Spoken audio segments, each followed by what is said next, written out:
God does not move because of a title, a position, or a performance. God begins to move because of unity, participation, and desperation. They didn't have to have a meeting with their war generals. In fact, you know what they did? They called a prayer meeting. It says they immediately went out and appointed people who were going to worship the beauty of his holiness, because breakthrough requires participation. Oh, someone didn't hear me this morning. Breakthrough requires participation. Some of you have not realized yet, but you are one moment of prayer away. You are one word of worship away from the other side of your breakthrough. When we worship God, we stop making everything about ourselves and we make everything about Him. I'm here to mess with someone's theology this morning, but worship is not just the warm-up before the word. I'm tired of filler music. I'm tired of filler things and just going through the routine. Judah was outnumbered, they were outmatched, and they were out-resourced. But the one thing they could not be was outpraised. They called for worship and prayer instead of wielding a sword. Who does that?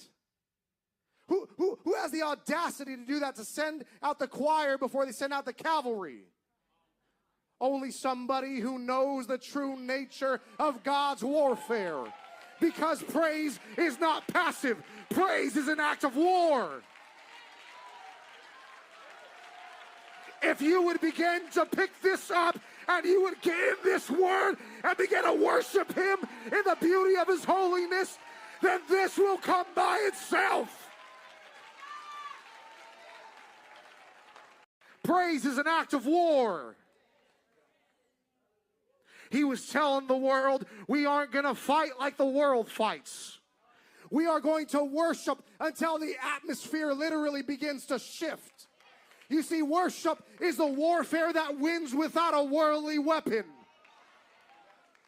Worship didn't create the victory as much as it released the host of heaven that was already standing by, waiting to march forward into battle.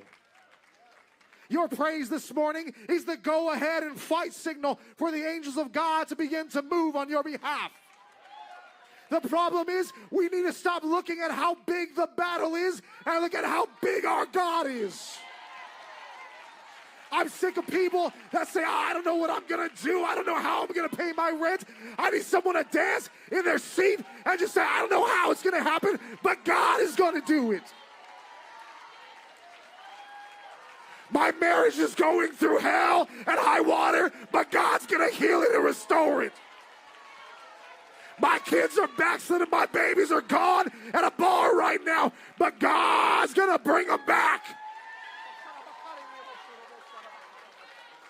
I wonder if anyone can declare something into the atmosphere right now.